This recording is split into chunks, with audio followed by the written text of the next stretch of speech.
Yo, aku Zidan. Di video kali ini aku bakal ceritain sedikit pengalaman aku atau opini aku tentang pembelajaran filsafat, dan juga nantinya aku bakal bahas satu pertanyaan yang selama ini mengganjal di hati yang aku udah nemuin jawabannya sih, dan menurut aku jawabannya udah mantap. Jadi tanpa banyak basa-basi langsung aja ke videonya. Oke, yang pertama mungkin perkenalan dulu kali ya. Jadi nama aku Zidan, aku salah satu mahasiswa di jurusan Hubungan Internasional di Universitas Mula Warman Samarinda, Kalimantan Timur.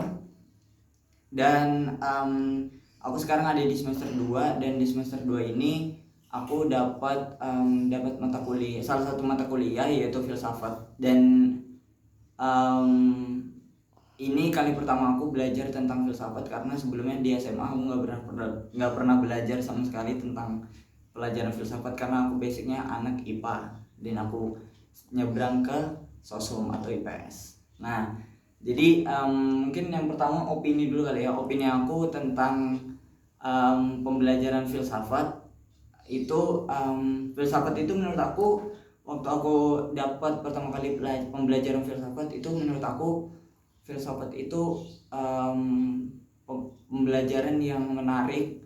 Kenapa? Ini opini aku ya. Menurut aku kenapa menarik, karena filsafat itu bisa melatih kita untuk kita diajarin gimana kita harus berpikir kritis, berpikir lebih luas dan gak dangkal tentang suatu permasalahan. Di sini posisinya aku mahasiswa, kan mahasiswa itu gak cuma mahasiswa sih, pelajar lainnya juga pasti bakal disuguhin tentang isu-isu atau persoalan mungkin dari guru atau dari dosen. Dan itu tuh permasalahan itu nggak bisa ditanggepin satu sisi aja. Jadi benar-benar kita harus kita harus bila kita dikasih suatu persoalan atau isu, itu kita benar-benar cari tahu sumber-sumbernya dari mana-mana aja. Dan kita benar-benar cari tahu hal itu tuh benar nggak. Misalnya ada orang ngasih tahu kita tentang suatu hal, ini lagi kayak gini loh, ini kayak gini loh. Nah, kita nggak boleh, kalau di filsafat itu kita dilatih buat nggak langsung percaya aja, tapi kita benar-benar cari tahu, cari referensi lebih lah, kita cari informasi lebih mengenai suatu hal tersebut, agar nantinya kita tidak mudah untuk disetir orang. Jadi kita benar-benar punya pemikiran sendiri, tapi pemikiran tersebut juga pastinya pemikiran yang lurus gitu, nggak mencong-mencong kesana kemari. Itu mungkin salah satu opini aku tentang pembelajaran filsafat, karena ini baru juga sih, jadi belum begitu banyak dapat pengalaman tentang filsafatnya. Mungkin itu dulu opini tentang aku. Oke, lanjut ke pembahasan kedua. Kita bakal bahas pertanyaan yang selama ini aku mengganjal, yang aku sering tanyakan ke diri aku pribadi sih. Sebetulnya itu tuh pertanyaannya, sebenarnya aku ngapain sih di dunia ini, dan mauku tuh apa.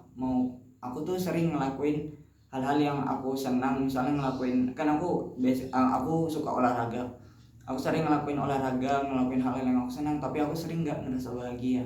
Nah, aku mau cari tahu di suatu kanal YouTube itu aku dapat jawabannya kenapa aku sering nggak ngerasa bahagia gitu. Di kanal YouTube tersebut adalah kanal YouTube tentang ngaji filsafat. Itu jawab kuncinya yang pertama, dia nekankan gini: kunci kebahagiaan itu saat kita bisa mengenali diri sendiri. Kunci kebahagiaan itu saat kita bisa mengenalin diri sendiri. Itu poinnya yang mau jelasin di salah satu kanal YouTube ini. Dan dia orangnya juga bilang, kalau misalnya kita gak ngerti apa mau kita, apa yang kita suka, kita gak akan bisa bahagia. Dan dia juga ngeluarin teori gampangnya. Teorinya tuh gini: kalau misalnya kamu gak ngerti selera makan kamu gak ngerti selera makan kamu, itu kamu pasti nggak akan bisa ngerasakan bahagia gitu. Mungkin dan itu pembelajaran yang aku dapat sih. mungkin selama ini aku sering ngelakuin hal ini hal itu tapi aku sering nggak ngerasa bahagia, mungkin karena aku nggak kenalin diriku sendiri. Contohnya nih, misalnya aku suka baju kaos gini, baju tipis, tapi pas aku ngeliat orang lain dia pakai baju-baju yang tebal, pakai baju yang bisa dibilang keren lah kalau buat anak sekarang, itu aku akhirnya aku dalam hati bilang kalau kayaknya keren deh, dan aku maksain buat make apa yang mereka pakai gitu loh. Jadi sebenarnya kalau basicnya emang udah bukan itu yang disuka, ya bakal nggak bahagia gitu, nggak ada kebahagiaan sepenuhnya gitu. Mungkin ngerasa bahagia tapi cuma sedikit, awal-awal doang waktu nyoba kayak keren, tapi sebenarnya itu bukan apa style aku gitu loh. Aku sukanya pakai baju kaos tapi aku maksain. Sama halnya misalnya makanan, kita sukanya nasi goreng gitu kan, tapi kita maksain buat makan sushi. Itu kita masih maksain tuh buat dilihat keren aja gitu loh, buat dilihat keren, bukan karena itu yang kita mau gitu. Jadi kamu makan, walaupun kamu makan nahan mual, yang penting kamu pokoknya terlihat keren aja di mata orang gitu. Ada alasan kenapa kita sering nggak ngenalin diri sendiri, itu karena biasanya itu tertutup oleh hawa nafsu, oleh apa lagi ya, karakter binatang dalam diri kita, terus juga oleh keinginan menaklukkan sesuatu, dan juga pengen menjadi idola, mungkin seperti itu. Dan ya mungkin itu salah satu alasan kenapa aku sering nggak bisa ngenalin diri. Jadi dalam hidup tuh penting banget buat kita bisa ngenalin diri kita, apa yang kita mau, apa yang kita suka. Jadi dalam hidup itu penting banget buat kita ngenalin diri sendiri. Contohnya kayak kita harus tahu posisi, misalnya nih posisi kita sebagai, apakah sebagai teman, sebagai sahabat, atau sebagai musuh. Kita harus tahu tuh biar nanggepinnya tuh enak gitu loh. Kayak posisinya ibarat kalian lagi perang tapi kalian nggak tahu posisi kalian di mana, dan itu pasti gawat kan, pasti hancur. Jadi itu sih yang aku dapetin, jawaban yang menurut aku udah aku puas banget dapetnya.